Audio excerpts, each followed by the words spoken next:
This is the Dzogchen Semde Lama Jigme Gyatso of the Buddha Joy Meditation School. It is Luke Skywalker early Friday morning. Come, let us meditate like Jedi.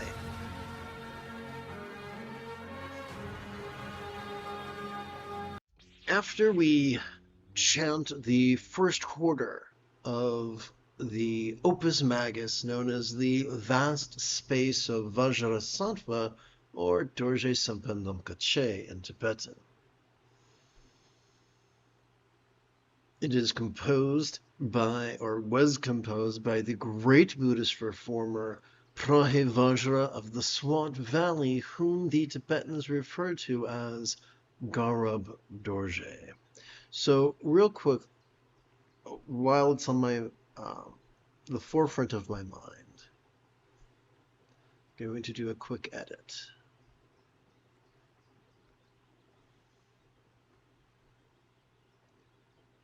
Copy, paste, 1, 2, 3, all. So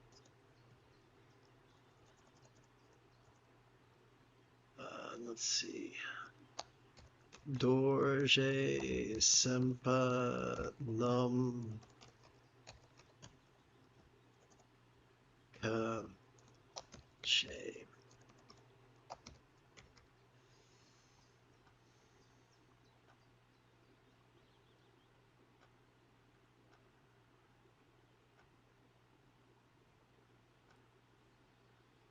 Okay, close enough for government work. Thank you for your patience. Okay, so this text is dense. The moment you have a specific question about Buddhist philosophy or meditation, do not hesitate to type your question in great detail in the chat window.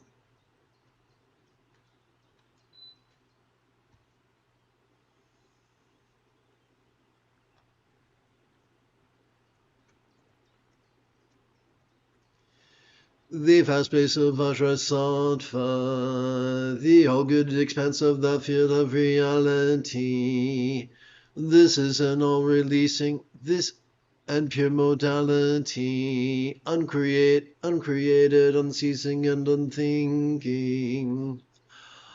Loving kindness is already consummate, so compassion is not pursued. Supremely vast and deep, no quality exists to acclaim.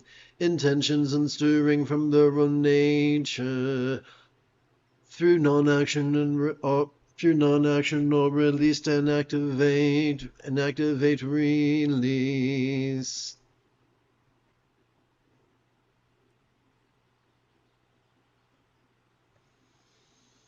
Unseeking self-sprung awareness, liberating reveals the modality of ease. Vajrasattva is the great elements, intrinsically present in all beings. Even though false notions obsess us, release is self-sprung but only in him. Exalted, pristine awareness, so elusive. So let's start right here. So what does it mean? The Vajrasattva is the great elements. Vajrasattva is the archetype of the simplicity of awareness and release.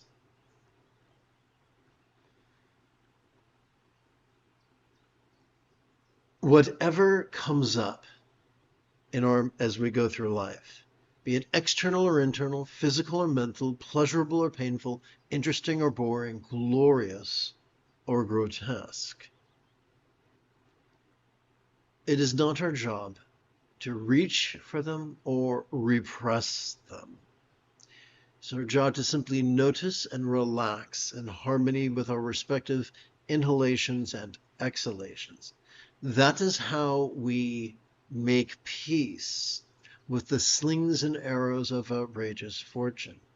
This release is only available through the mindfulness and meditation, through the awareness and release personified by Vajrasattva, and more specifically personified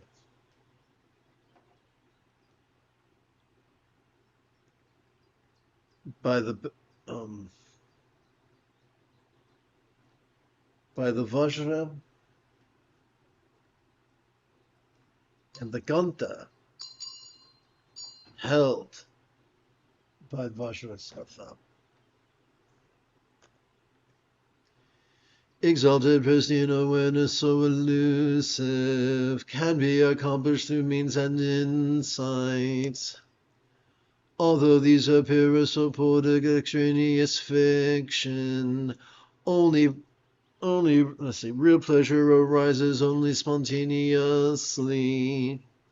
These sublime magical illusions so easy to find through a subtle understanding of actuality, of all potential and potency.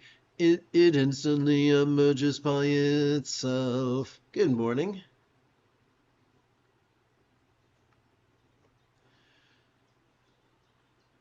The invisible nature of reality fills the mind when searching stops, stressing about the what and the wherefore inhibits its spontaneous arising.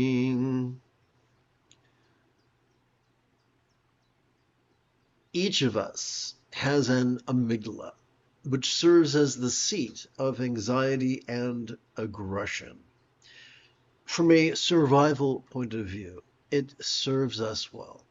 But if we live in a perpetual state of striving to survive, there can be no fulfillment. There can be no peace. There can be no love. Only the type of life that some have called petty, brutish, and violent. Therefore, we acknowledge the usefulness of our amygdala, but we do not rely upon it 9 times out of 10. We rely upon our autonomic nervous system to help us to notice as we breathe in and relax as we breathe out. That is where we go for refuge. Let's continue. This hermetically said reality cannot be transmitted from mouth to the ear, and neither has the tongue the power to express a bit of it. This path is not the product of blind faith, nor of pseudo-intellectual skullduggery. It is simple. Our outer teacher exists only to acquaint us with our inner teacher, which is our autonomic nervous system. All that we need to learn in order to master the Buddha's eightfold path of enlightenment is taught to us by cooperating with our autonomic nervous system's tendencies to notice as we breathe in and relax as we breathe out. Let's continue chanting. The suffering of beings is bodhicitta, and fully awaken it is a song and dance, unstirring, unmovable, like infinite space. Suffering is sameness. So remember, these are highly figurative statements. Suffering is not something we have to get rid of through ritual or controlling tendencies in order to then access our mindset of awakening. Au contraire, everything that comes up, be it external or internal, pleasurable or painful, interesting or boring, everything can fuel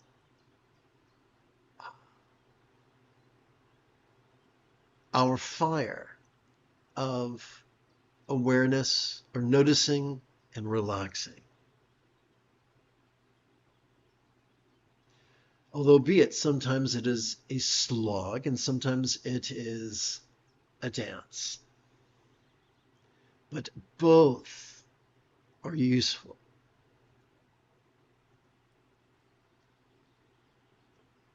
As we relax into our exhalation, whatever bliss or pain we might have noticed during our previous inhalation could feel as if they were melting into the simplicity of just sensation. Together, we tend to interpret congruous distinctions as karmic relationship. Inasmuch as karma holds sway, self-sprung awareness is lacking. When we indulge our controlling tendencies and try to game the system of life, trying to avoid pain and perceive pleasure, we have fallen into the duality inherent in patriarchy. We are not guided by fear of punishment or desire for reward. That is not taught in the Buddha's Eightfold Path of Enlightenment. But you know what is taught? Loving kindness. How much is it taught? It comprises 50% of the Buddha's Eightfold Path of Enlightenment. 50%. And it's generated simply by noticing and relaxing in harmony with our breathing. Doing so calms our anxious and aggressive amygdala and gently stimulates our anterior cingulate gyrus, which is the seat of that same empathy.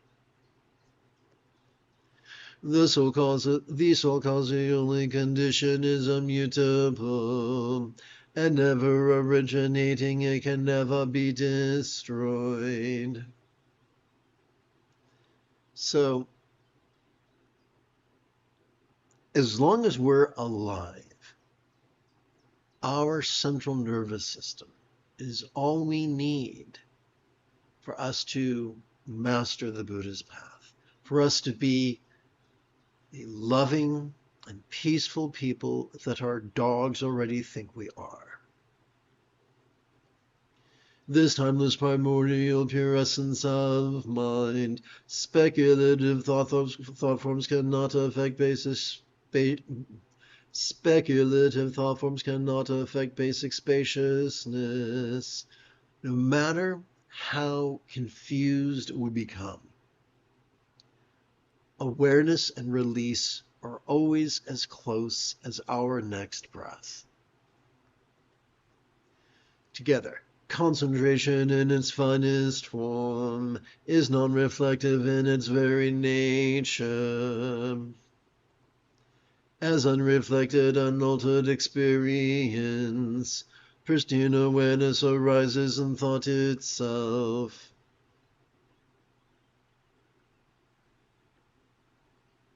So the best form of concentration is not concentration. It is awareness. Concentration is an indulging of our controlling and rigid tendencies, and it's only exercised through using the medial prefrontal cortex.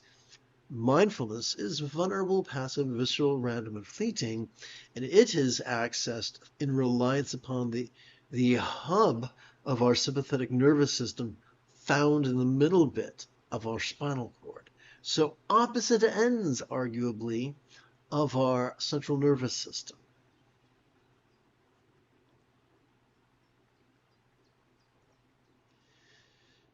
Some identify numinous mind as a subtle door, seeking a way to understand it.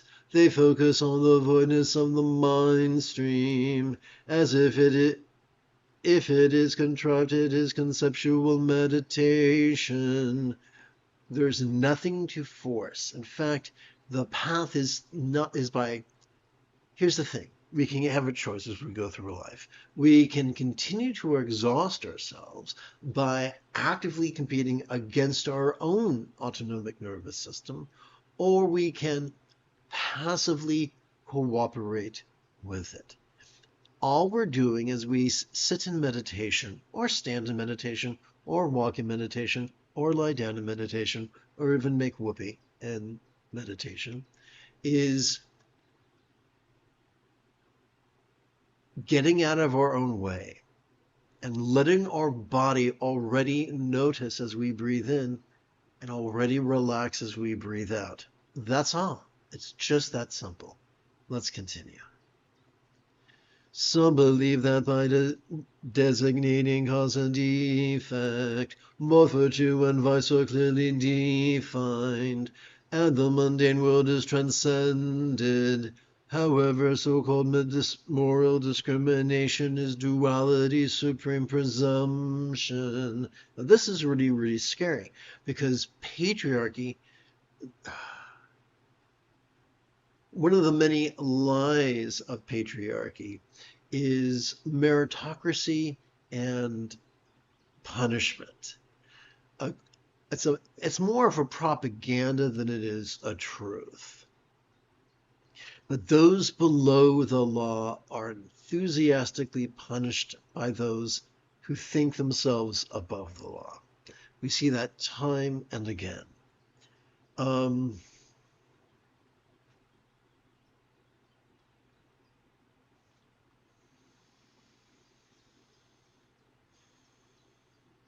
So it works like this. We already know that 50% of the Eightfold Path pertains to loving kindness. The Buddha taught there were 4 bases of mindfulness: the mental, the interpersonal, the physical, and the circumstantial. The 4 points of loving kindness found in the Buddha's Eightfold Path of Enlightenment are kindness of attention, kindness of communication, kindness of conduct, and kindness of commerce. This is the pinnacle of morality. Remember, the late Tulku Thondup insisted that the highest love is the spontaneous and uncontrived byproduct of passively noticing and relaxing in harmony with our breathing. The more we do that, the more our choices and utterances and deeds flow, not from calculated contrivance, not from wild scatteredness, but instead from love's deeply centered spontaneity. You and I might not be able to sit at a table and pull out an 8 by 11 legal pad and meticulously plan out our life's path, the optimal life path for you and I. But by practicing authentic mindfulness and meditation, we are able to automatically and effortlessly practice the right effort, which is the effortless effort, sometimes described as doing without doing, or wu wei, sometimes described as expedient means, or going with the flow, or being in the zone. This is how we intuitively do the right thing. And does that mean the right thing is always applauded by everyone all the time, immediately and always? Oh, hell no. Remember, the Buddha was assassinated, the Christ was assassinated, and the author of the Tao Te Ching had to abandon his country.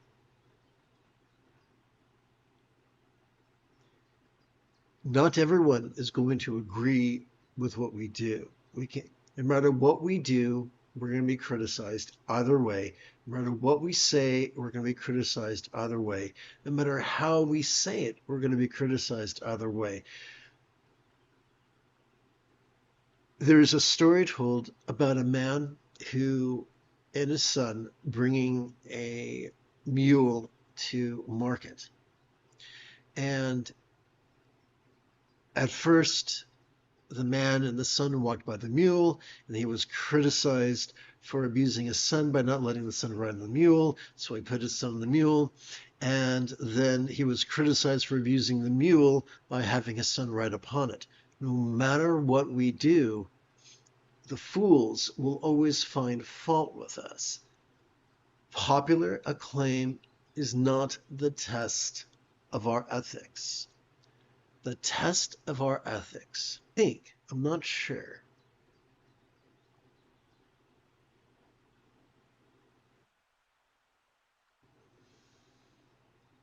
And we're back. Sorry for the interruption. And I think that's the final bit. Yes, that's the final bit. So I'm going to quickly hit this. Whoops, wrong button.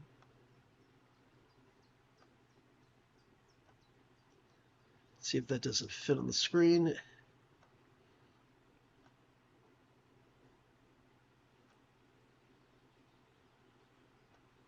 Oh, that's weird. Okay. Dorje Sempa Nam Ka Che. Okay. Having completed our opening recitation, I'm going to check for questions. I don't see any. And now, for the remainder of this morning's practice, let us sit and breathe and notice and relax. Or in other words, and let us sit. And as we breathe in, let us not stand in the way of our body's natural tendency to notice, vulnerably, passively, viscerally, randomly, and fleetingly. As we breathe out, let us not stand in the way of our body's natural tendency to relax, even just a little bit, even for only a few moments.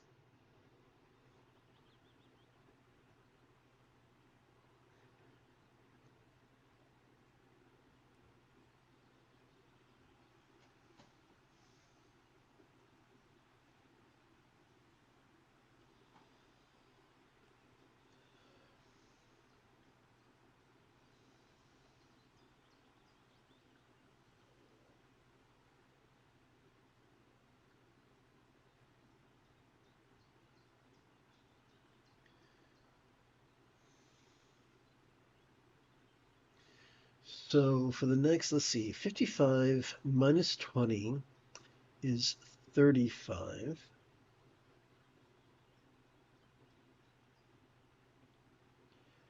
32. Okay, for the next 32 minutes, let us meditate.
Let us help our spine find its equilibrium. First by flexing forward, then by gently arching back, and then it finds its equilibrium. And by bending to the left, then by bending to the right, it finds its equilibrium. And by gently twisting one way, and then gently twisting the other, it finds its equilibrium.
Checking for questions.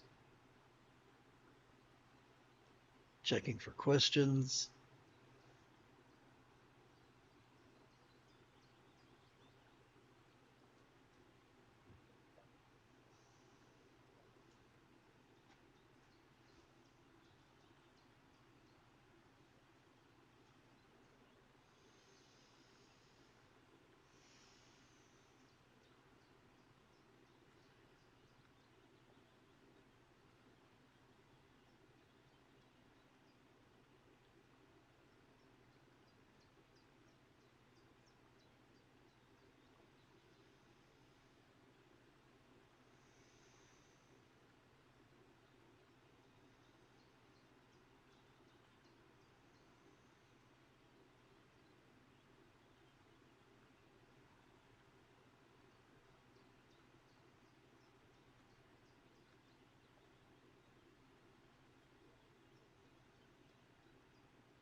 You have taken your first step into a much larger world.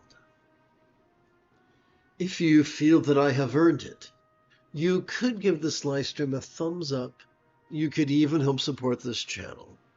For Meditate Like a Jedi is made possible thanks to the generosity of viewers just like you.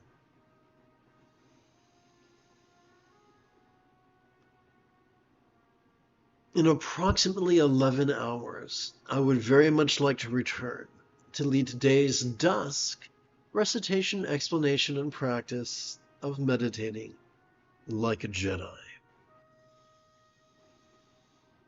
And if you are as geeky as me, may the Force be with you always.